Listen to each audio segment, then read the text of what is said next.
If you follow the news, chances are you've heard of the Asia-Pacific Economic Cooperation Forum, more commonly known as APEC. You would have also seen footage and photos of world leaders gathering during the yearly APEC Economic Leaders meetings. For a lot of people, that's the extent of what they know about APEC. Of course, it is much more than that. APEC is a multilateral organization made up of 21 members that line the Pacific Ocean, who are working towards a common goal of bringing growth and prosperity to the Asia-Pacific region.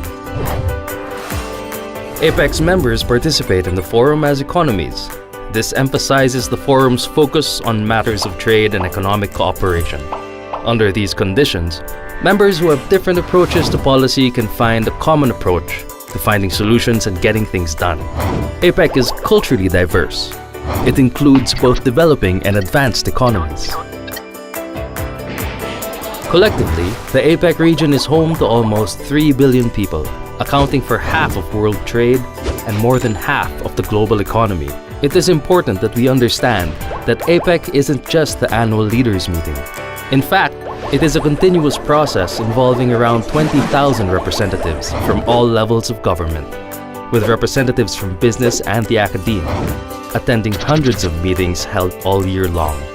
They meet to ensure that goods, services, investment, and people move easily across borders. Members align regulations, set standards, and agree upon policies that make it easier to be an entrepreneur in the region.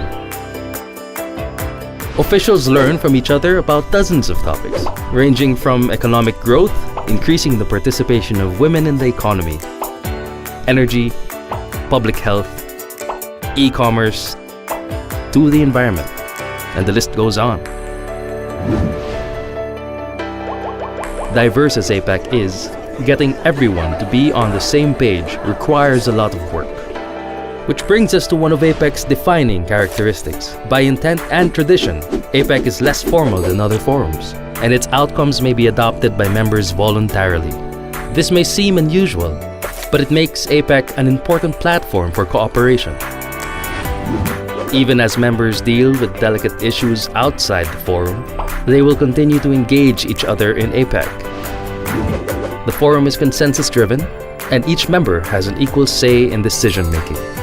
Because members can cooperate without the pressure of binding agreements, there is less inhibition around new initiatives. This has made APEC a test kitchen of sorts, which has developed more than a few successful ideas that have been adopted by other organizations. APEC's structure has allowed it to grow organically and adapt easily to the times. Although it may not be obvious, we feel its effects. APEC is changing the way the world works and is making life better for people in the Asia-Pacific region. To learn more about us, visit www.apec.org or engage us on social media.